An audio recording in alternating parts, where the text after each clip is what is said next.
LibriVox.org. Recording by Matt Braymiller.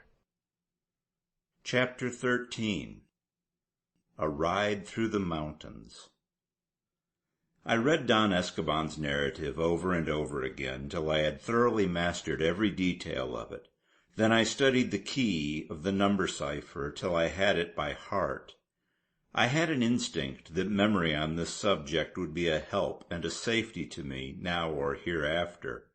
For now new doubts had begun to assail me. What I had learned was, in reality, a state secret, and had possible consequences or eventualities which, despite the lapse of 3 centuries, might prove far-reaching and dangerous. The treasure in question was so vast, its purpose so definite, and its guardianship so jealously protected against time and accident that there was but little chance of forgetfulness regarding it. I was not assailed by moral scruples in any way. The treasure had been amassed and dedicated to the undoing of England, and for those who had gathered it and sent it forth I had no concern. That it had been hidden in Britain by Britain's enemies during time of war surely deprived them of all right to recover by legal means. What the law might be on the subject I did not know. Until I knew, I cared little. It was a case of finders keepers, and if I could find it first, I held myself justified in using it to my own purposes. All the same, I made up my mind to look up the law of treasure trove, which I had a hazy idea was in a pretty uncertain condition. At first none of these issues troubled me. They were indeed side issues till the treasure should be found, when they would become of prime importance. I had felt that my first step to winning the hand of Marjorie Anita was to read the cipher. This I had done, and in the doing had made discovery of a secret of such a nature that it might place me beyond the dreams of avarice, and in a position to ask any girl in the world to marry me. I believe that I regarded the treasure as already my own, as much as though I had already recovered it from the bowels of the earth. Early in the morning I took my way to Whinnyfold, bringing with me a pocket compass so that I could locate the exact spot where the mouth of the cave had been closed. I knew, of course, that even granite rocks cannot withstand untouched the beating of 3 centuries of stormy sea, the waste of 300 summers and winters, and the thousands of nights of bitter frost and days of burning sun which had come to pass since the entrance of the cave had been so rudely shaken down. But I was, I confess, not prepared for the utter annihilation which had come to every trace of its whereabouts. Time after time the sea had bitten into the land, and falling rocks and creeping verdure and drifting sand had changed the sea-front beyond all recognition.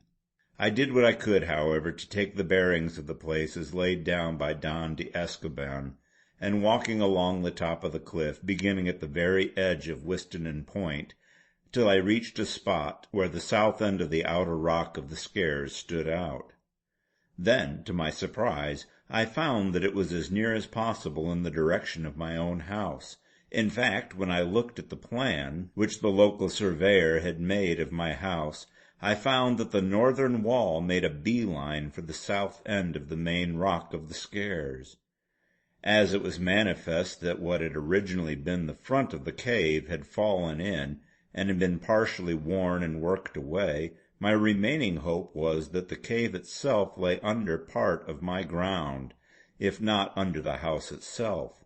This gave a new feature to the whole affair. If my surmise were correct, I need not hurry at all. The safest thing I could do would be to quietly make an opening from my house into the cave and explore at leisure. All seemed clear for this proceeding. The workmen who had done the building were gone, and the coming of the decorators had not yet been fixed. I could therefore have the house to myself. As I went back to the hotel, I planned out in my mind how I should get from Glasgow or Aberdeen proper implements for digging and cutting through the rock into the house. These would be sent in cases, so that no one would suspect what I was undertaking. The work would have to be done by myself if I wished to preserve secrecy. I had now so much to tell Marjorie when we should meet that I felt I should hardly know where to begin, and the business side of my mind began to plan and arrange so that all things might come in due order and to the best effect. When I got to the hotel I found awaiting me a letter from Marjorie which had come by the last post. I took it away to my room and locked the door before opening it. It had neither address nor date, and was decidedly characteristic. My dear sir, Mrs. Jack asks me to write for her to say that we shall be leaving Braemar on Tuesday. We shall be staying at the Fife Arms Hotel, and she will be very happy if you will breakfast with us at 9 a.m., room number 16. This is all, of course, in case you care to ride down to Aberdeen. We are breakfasting so early as the ride is long, 60 miles, and Mrs. Jack thinks that I should have a rest at least twice on the way. As I believe you know the road, she will be glad if you will kindly arrange our stopping places. Mrs. Jack will leave Braemar at about 3 o'clock and drive down to Ballater to catch the 5:30 train. She asks me to say that she hopes you will pardon her for the trouble she is giving you, and to impress on you that in case you would rather not come, or should anything occur to prevent you, she will quite understand a telegram with the single word regret.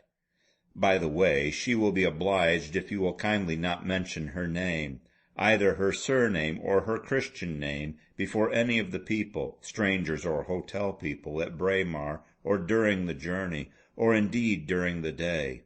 Believe me, yours very truly, Marjorie Anita. P.S. How about the cipher? Have you reduced the bilateral or got any clue yet?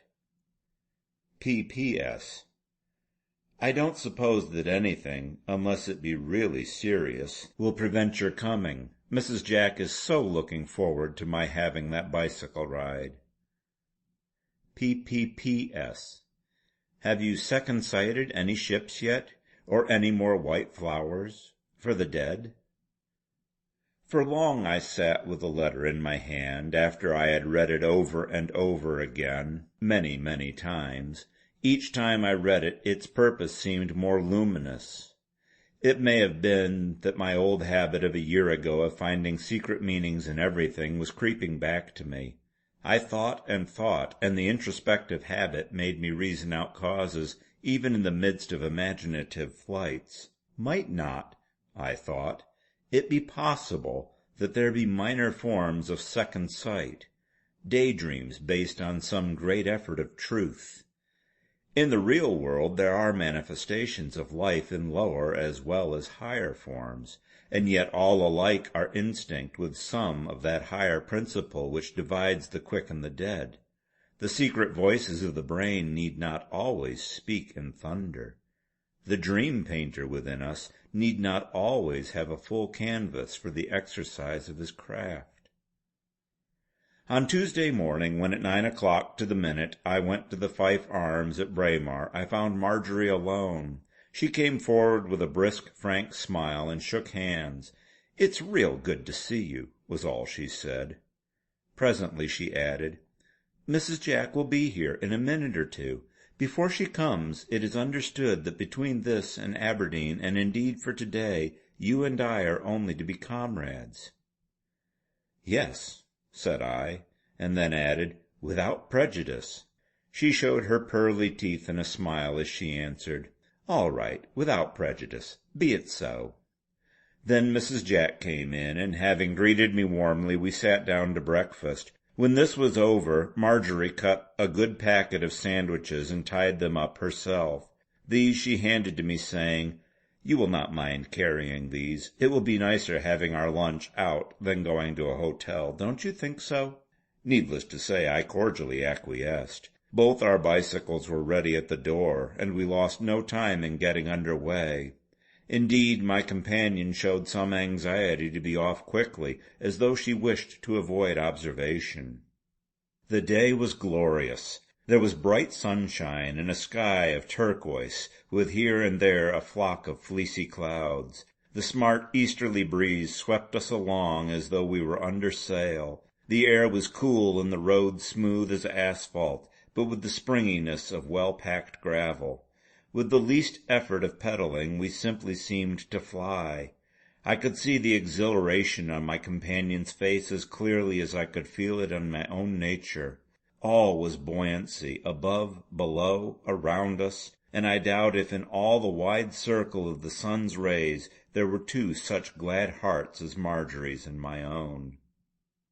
As we flew along, the lovely scenery on either hand seemed like an endless panorama of high mountains patched with heather, which here and there, early in the year as it was, broke out in delicate patches of pink, of overarching woods whose creaking branches, swaying in the wind, threw kaleidoscopic patterns of light along our way, of a brown river fed by endless streams rushing over a bed of stones, which here and there lifted their dark heads through the foam of the brown-white water, of green fields stretching away on either side of the river, or rising steeply from our feet to the fringes of high-lying pines, or the black mountains which rose just beyond, of endless aisles of forest where through the dark shade of the brown trunks rose from the brown mass of long-fallen pine needles which spread to the ground below, and where patches of sunlight fell in places with a seemingly intolerable glare.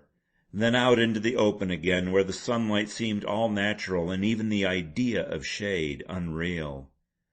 Down steep hills where the ground seemed to slide back underneath our flying wheels, and up lesser hills, swept without effort by the wind behind us and the swift impetus of our pace. After a while the mountains before us, which at first had seemed like an unbroken line of frowning giants barring our course, seemed to open a way to us. Round and round we swept, curve after curve, yielding and falling back and opening new vistas, till at the last we passed into the open gap between the hills around Ballater. Here, in the face of possible danger, we began to crawl cautiously down the steep hill to the town. Mrs. Jack had proposed that we should make our first halt at Ballater. As, however, we put on pace again at the foot of the hill, Marjorie said, "Oh, do not let us stop in a town. I could not bear it just after that lovely ride through the mountains." "Agreed," I said. "Let us push on. That 20 miles seems like nothing. Beyond Cambus-o-May there is a lake on the northern side. We can ride round it and come back to the road again at Dinnet. If you like, we can have our lunch in the shelter of a lovely wood at the far side of it." "That will be enchanting," she said, and the happy girlish freshness of her voice was like a strain of music which suited well the scene.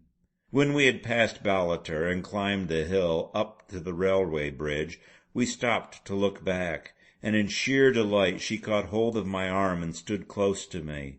And no wonder she was moved, for in the world there can be few places of equal beauty of a similar kind.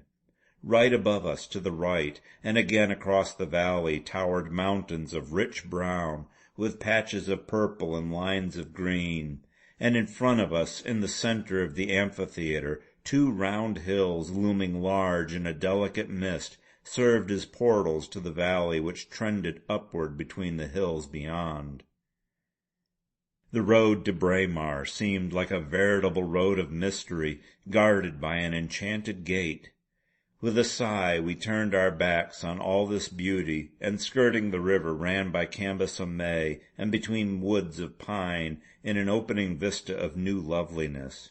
Eastward before us lay a mighty sweep of hill and moor, backed on every side by great mountains which fell away one behind the other into misty distance of delicate blue.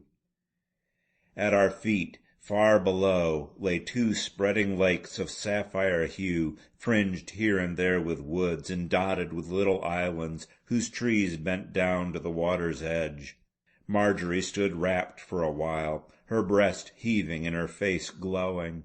At last she turned to me with a sigh. Her beautiful eyes were bright with unshed tears as she said, "Oh, was there ever in the world anything so beautiful as this country? And was there ever so exquisite a ride as ours today?"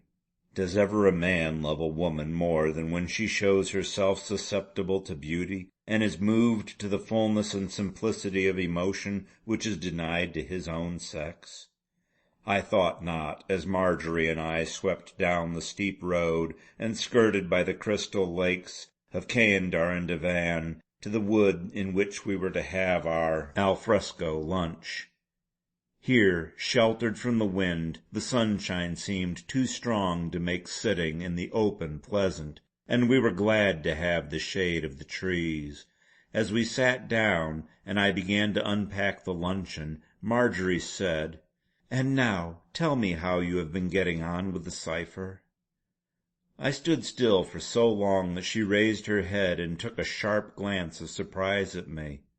In the charm of her presence I had absolutely forgotten all about the cipher and what might grow from it. Chapter 13